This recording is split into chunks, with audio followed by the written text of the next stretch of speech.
안녕하십니까, 문틀란 TV입니다. 한동훈 장관이 지금 이제 민주당 발로해서 한동훈 장관, 이동관 방송통신위원장 탄핵 카드를 민주당이 만지작거리고 있다, 이런 보도들이 계속 나오고 있는 것 관련해서 지금 자신에 대해서 1년 반 동안 쉬지 않고 민주당이 탄핵 얘기를 하고 있다. 자, 말로만 그러지 말고 하려면 하라. 나는 헌법과 민주주의와 국민을 믿는다, 이런 입장을 밝혔습니다. 자, 이런 것들은 결국은 총선 기간에 어떤 수사와 재판, 이재명에 대한 수사와 재판, 이런 쪽으로부터 시선을 돌리기 위한 정치적 의도가 깔려 있는 것 아니냐, 이런 거 강한 비판들을 지금 하고 있습니다. 지금 이런 가운데 민주당에서 처음에는 한동훈 장관에 대해서 탄핵을 적극 추진할 것처럼 이런 말들이 흘러나왔는데, 한동훈 장관은 우선순위가 아니다, 이렇게 지금 바뀌고 있어요. 그래서 한동훈 장관의 이런 그 당당한 발언들, 탄핵을 하려면 하라는 여러 차례 말을 한 바가 있다.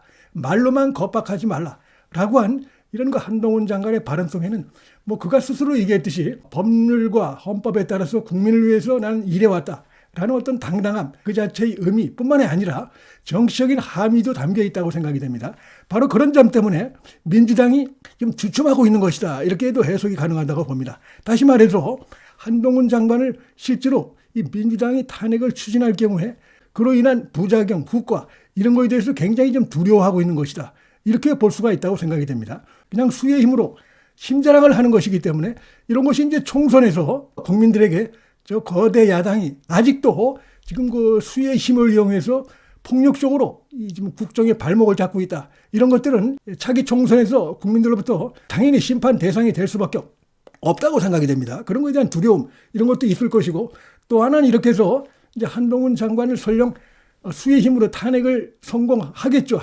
하려면 할 수가 있겠죠. 그러나 결국 이제 기각될 가능성이 이건 100%입니다. 제가 볼 때. 그렇기 때문에 그 경우에 한동훈 장관 어떤 정치적 책임은 굉장히 커질 수밖에 없는 것이고, 그러다 보니까 최근에 민주당 내에서 이상한 말들이 흘러나오고 있습니다. 우리는 한동훈 장관을 탄핵 대상에서 심각하게 지금 고려하고 있지 않다라고 하면서 지금 나오는 얘기가 오히려 한동훈 장관이 이번 총선에 출마하는 게 자기들에겐 도움이 될 수도 있다, 이런 거 얘기들을 하고 있어요. 무슨 얘기냐면 한동훈 장관이 총선에 출마하게 되면은 정부 심판론이 부각될 수 있다. 윤석열 대통령을 상징하는 대표적인 인물이 아니냐 때문에 한동훈 장관이 총선에 출마하게 되면은 정권 심판론이 부각될 수 있기 때문에 자신들에게 도움이 된다라면서 말을 바뀌고 있는데, 그건 사실 그렇지 않죠. 입은 삐뚤어져도 말은 똑바로 하라고. 사실은 그게 아니고, 한동훈 장관이 출마를 하게 되면은 총선 구도가 이 부패한 이재명이라든지 이런 범죄 세력들, 이재명을 비호하는 민주당 세력들, 지금 민주당의 숱한 의원들이 이제 수사를 앞두고 있고 재판에 넘어가 있는 상황인데, 자, 그런 세력들, 이재명을 비호하는 이재명과 그 세력들 대 검찰을 지휘하는 법무부 장관과의 구도가 될 수가 있습니다.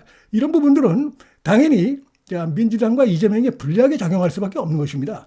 따라서 지금 민주당에서 나오고 있는 오히려 한 장관이 나오면 도움이 된다, 그는 결국 한 장관 탄핵으로 인한 후폭풍, 후과, 이런 것에 대한 불안감 때문에 탄핵에서 발을 빼려고 하면서 그들이 만들어내는 어떤 변명이다, 이렇게 볼 수밖에 없다고 생각이 됩니다.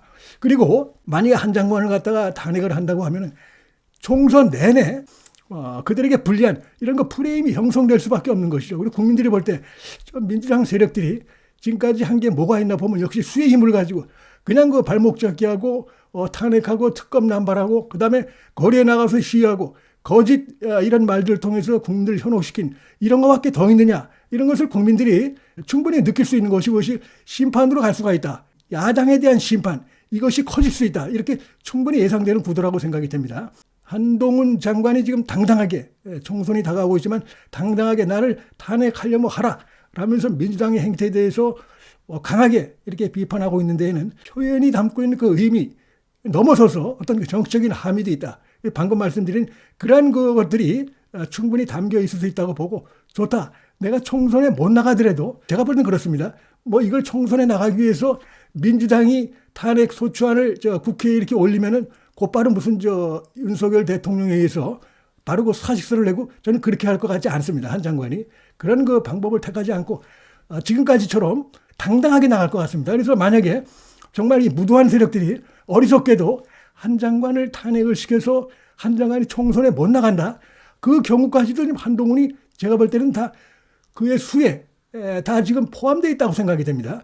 한마디로 얘기해서 한동훈 장관의 어떤 이번 총선을 앞두고 어떤 전략, 나름대로의 전략, 이런 것들 속에 자신이 탄핵당하는 것도 다 지금 여기도 포함되어 있다고 봅니다. 그럼 어떻게 됩니까? 한 장관 탄핵 이 자체가 한 장관 본인에게도 저는 정치적으로 도움이 될 뿐만 아니라 국민의힘의 어떤 그 선거 전략에도 굉장히 플러스가 될 수 있어요. 그래서 당당하게 이렇게 나가는 것이고 거기에 대해서 민주당이 지금 주춤하고 결국은 한 장관에 대해서 발을 빼고 있는데 제가 볼 때는 이동관도 마찬가지입니다. 이동관도 근데 실제로 그렇게 한다고 하면은 총선 전에 결과가 나올 수가 있어요. 내년 총선 전에 충분히 결과가 나올 수 있으면 3개월이면 나옵니다. 3개월도 안 걸릴 수가 있어요. 지금 헌재 구성이 많이 바뀌었죠. 그렇기 때문에 그것도 결과가 민주당이 상당히 치명타가 될 수밖에 없기 때문에 과연 이동관 방통위원장에 대해서 실제로 추진할지 그것도 좀 지켜봐야 되는 상황이다. 이렇게 말씀을 드릴 수가 있겠고요. 지금 이들이 얼마나 치졸하냐가 하면은 법무부의 그 마약 수사 관련 예산까지도 삭감하려고 하고 있어요. 도대체가 이들이 지금 정신 나간 자들이다. 그 금액도 얼마 되지도 않습니다. 법무부의 마약 수사 관련 특활비 총액이 2억 7,500만 원밖에 안 되는데 여기 대해서 한동훈 장관이 이렇게 얘기했습니다. 자, 우리 국민들이 법무부에 지금 마약 수사 관련 특활비가 2억 7,500만 원밖에 안 된다고 해서 우선 놀라실 것 같고 그 다음에 이 2억 7,500만 원밖에 안 되는 이 수사비를 또 민주당이 전에 깎겠다고 해서 또 놀랄 것 같다 라면서 강력하게 질타를 했습니다. 지금 민주당이 이제 이런 것입니다. 어떻게 해서든지 자기들이 그 논리적으로 정상적으로는 한동훈 장관을 대적을 할 수 없다 보니까 이 수의 힘을 가지고 이렇게 해서 예산을 마구잡이로 칼질하는데 어떻게 국민들의 그 안전과 관련된 마약 수사 관련 특수활동비 예상도 깎겠다는 겁니다. 완전히 정신 나간 자들이다 이렇게 볼 수밖에 없고 그러니까 엄청난 후폭풍이 올 겁니다. 만약 한다 그러면. 그러나 또 한편으로는 한동훈 장관의 총선 출마 가능성은 뭐 있다고 봅니다. 지금 민주당이 이렇게 이렇게 무리하게 이런 짓을 한다고 해서 한동훈 장관의 총선 출마 가능성이 없는 것은 아니고 충분히 검토할 수 있고 특히 이제 국민의힘에서 한 장관의 총선 출마를 유력한 총선 전략 카드로 지금 대통령실에 요구하고 있는 건 사실입니다. 그래서 지금 일부 언론에서 대통령실에서 한동훈 장관 후임을 인선을 검토하고 있다. 이런 얘기까지 나오고 있고 지금 한동훈의 경우는 과연 어떤 형식으로 총선에 나간다고 하면은 어떤 형식으로 나갈 것인가 이런 부분들 그다음에 어디로 나갈 것인가 이런 것들은 좀 모호하게 지금 놔두고 있는 것 같습니다. 지금 미리 딱 카드를 깔 필요는 없다고 보는 것이죠. 한동훈 장관을 좀 더 크게 차기 총선에서 활동 범위를 넓혀주기 위해서는 비례대표 후순이라든지 이렇게 이제 번호를 주고 적극적으로 전국을 다니면서 뛰게 하는 게 낫다. 여러 가지 것들이 나오고 있는데 자, 이런 것들도 총선 출마 관련해서 나오는 시나리오들인데 출마 가능성도 있다고 봅니다. 한동훈 장관은 출마 가능성에 대해서 기자들이 물으니까 거기에 대해서 현재 맡겨진 일에 최선을 다하고 있다. 이렇게만 얘기를 하고 출마한다 안 한다 이런 얘기는 역시 안 하고 있어요. 그러나 탄핵 추진 이런 부분에 대해서는 당당하게 나가고 있습니다. 어떻게 보면 서로 맞지 않는 이런 부분이 있을 것 같은데 그건 양쪽이 다 이 국민의힘의 총선 전략에 다 플러스가 되는 거기 때문에 어느 쪽이든 택한다. 총선 출마하는 것도 택하고 민주당에 의해서 총선 출마가 어려워져도 그것도 총선 전략이다. 이렇게 지금 판단을 하고 있는 것 같기 때문에 민주당이 상당히 좀 당하고 있는 상황이다. 자, 이렇게 볼 수 있다고 생각이 되고요. 민주당이 만약에 이들이 이런 식으로 그냥 그 수의 힘에 도취돼가지고 중독돼가지고 탄핵 특검에 중독돼가지고 그 검단 현상으로 인해서 이 어리석은 짓을 갖다가 실제로 행동에 옮긴다고 하면 그들에게 더 상당히 부정적인 영향을 미칠 수밖에 없을 것이다. 자, 이런 생각이 듭니다. 문틀란 TV 여기서 마치겠습니다.